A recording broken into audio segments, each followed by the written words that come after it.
ในบทนี้เราจะมาเรียนใช้คำสั่งลบขี้เหงื่อที่เราสะสมมาอยู่ในคอมพิวเตอร์เราเนาะเพราะว่ามันเป็นเงื่อนไขที่เฮ็ดให้เครื่องคอมพิวเตอร์เรามันช้าเนาะแล้วก็กินฮาร์ดดิสก์เราไปหลายเนาะบางหน่วยนี่ก็อาจจะซื้อมาแต่โดนแล้วก็ยังบ่มีการลบขี้เหงื่อทิ่มจากเทื่อทางขี้เหงื่อจูดขี้เหงื่อทิ่มจากเทื่ออาจจะจูดแล้วแต่ยังมีขี้เหงื่อค้างอยู่ในระบบของมันเนาะจะทำให้การให้เครื่องคอมพิวเตอร์เรามันแล่นช้าลงผิดปกตินะบางเทื่ออาจจะเกิดไวรัสไปติดอยู่ในไฟล์ของมันเนาะก่อนอื่นเราก็เบิ่งว่าทางขี้เหงื่อของเราเนี่ยแหละเอามาลบตัวนี้ก่อนปึ๊บลบไปปึ๊บสิเนาะแล้วบัดนี้เราจะมาใช้คำสั่งในการลบคือคำสั่งนี้จะเป็นคำสั่งที่ว่าลบผ่านจากเทม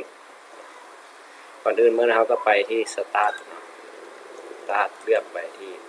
Type นะแล้วก็พิมพ์คำว่านี่เปอร์เซ็นต์เนาะเปอร์เซ็นต์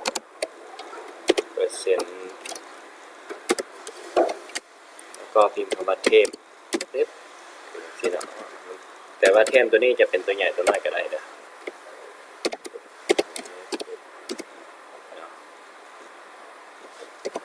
นี่กด enter บัดนึงจะเห็นไฟล์เทมพวกขี้เหงื่อที่สะสมมาอยู่ในคอมพิวเตอร์เวลาเขาลึกมันไปอยู่ทางขี้เหงื่อแล้วแต่ว่ามันยังมาเกาะติดอยู่ในส่วนของ system ของมันเนาะหลายในบนนี้อาจจะมีบางไฟล์ที่ลึกได้และบางไฟล์ที่ลึกบ่ได้ย้อนสาเหตุเพราะว่าเป็นไฟล์ที่ลบบ่ได้นั้นจะเป็นไฟล์ที่แล่นอยู่ในระบบของ Windows อยู่ในระบบ System ของมันอยู่ว่ามันก็เฮ็ดให้เราลึกบ่ได้แต่มันก็บ่มีปัญหาที่จะเฮ็ดให้เครื่องเรามีปัญหาหรือว่าช้าลงมันก็เป็นส่วนหนึ่งของการสะสมขี้เหงื่อเก่าๆคือตัวอย่างอยากรู้ว่ามันกินเนื้อที่ไปเท่าใดก็คลิกเบิ่งแล้วเนาะ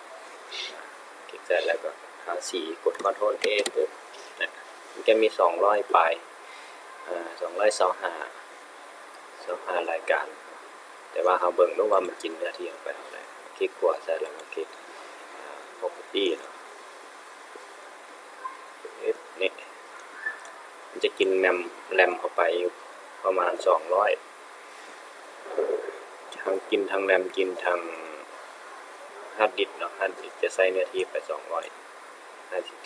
อันนี้จะเป็นการขนาดไฟล์ของมันเนาะจูดนี่แหละที่ให้เครื่องเราช้าลงแล้วก็เฮ็ดให้ฮาร์ดดิสก์เราเต็มไว้เนาะ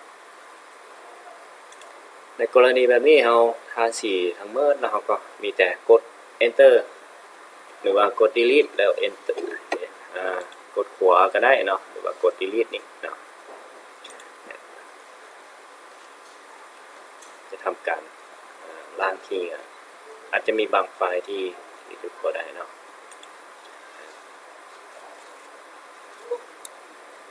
นี่คือการลึกไฟล์บางส่วนออกจากเทปอยู่ใน